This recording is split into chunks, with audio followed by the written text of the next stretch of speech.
Sallallahu ala Muhammad. Sallallahu alaihi wasallam. Sallallahu ala Muhammad. Sallallahu alaihi wasallam.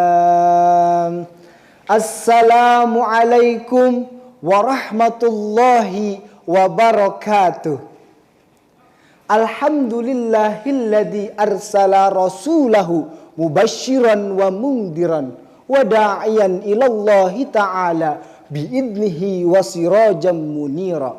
Allahumma salli ala sayyidina Muhammad wa ala alihi wa sahbihi ajma'in. Amma ba'du.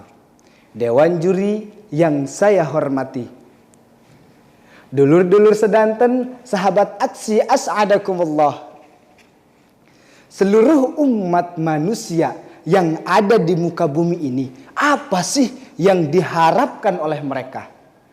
Pasti yang diharapkan oleh mereka adalah hidup di dunia tanpa ada kesusahan dan hidup di akhirat tanpa adanya dosa. Betul apa betul? Dan bagaimanakah cara untuk mendapatkan semua itu? Insya Allah dengan memperbanyak sholawat kita akan mendapatkan semua itu. Kemudian sahabat aksi bertanya, kok cuman memperbanyak sholawat kita bisa mendapatkan semua itu? Karena sholawat adalah salah satu amalan yang paling istimewa dibandingkan amalan-amalan yang lainnya. Kenapa sih yang istimewa itu bukan amalan yang seperti zakat, puasa, dan amalan-amalan yang lainnya? Karena ketika Allah Subhanahu wa ta'ala memerintahkan kita untuk berzakat, apakah kita mengetahui kepada siapakah mustahik zakat bagi Allah? Dan ketika Allah Subhanahu wa ta'ala memerintahkan kita untuk berpuasa, apakah kita mengetahui Allah itu puasa?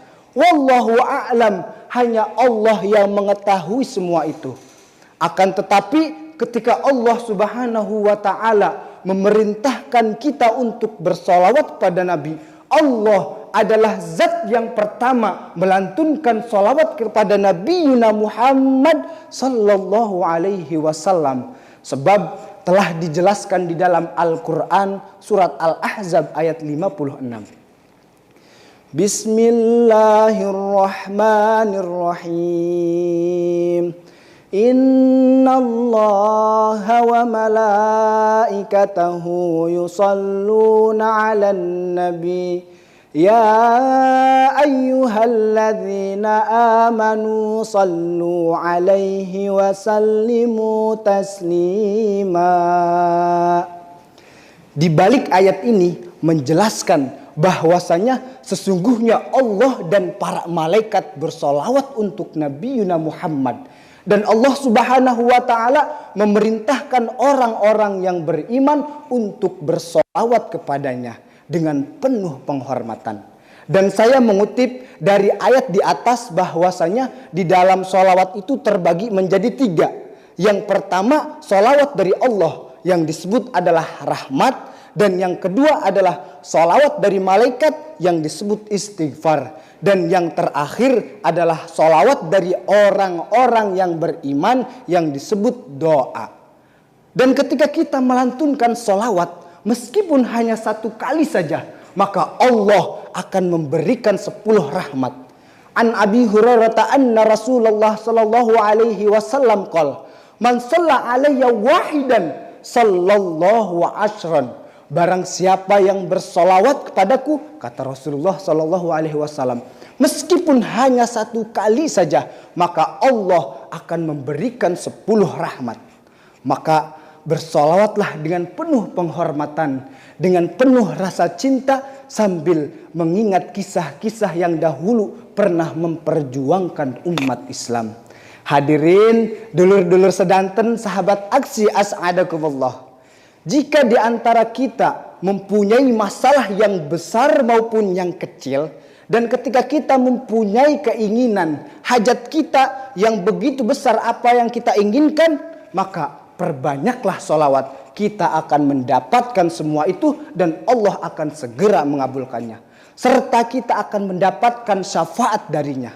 Sebab syafaat dari Nabi Muhammad adalah sesuatu yang diharapkan oleh kita.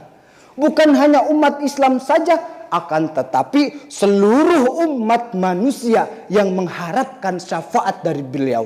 Yang disebut adalah asy-syafa'atul kubra, yaitu syafaat yang paling agung diberikan kepada Nabi Muhammad untuk umat-umatnya. Semoga kita mendapatkan syafaat dari beliau dan hidup di dunia tanpa ada kesusahan, tanpa ada kesulitan, dan hidup di akhirat tanpa adanya dosa dan siksa neraka. Hadanallahu wa iyyakum ajma'in. Wassalamu alaikum warahmatullahi wabarakatuh.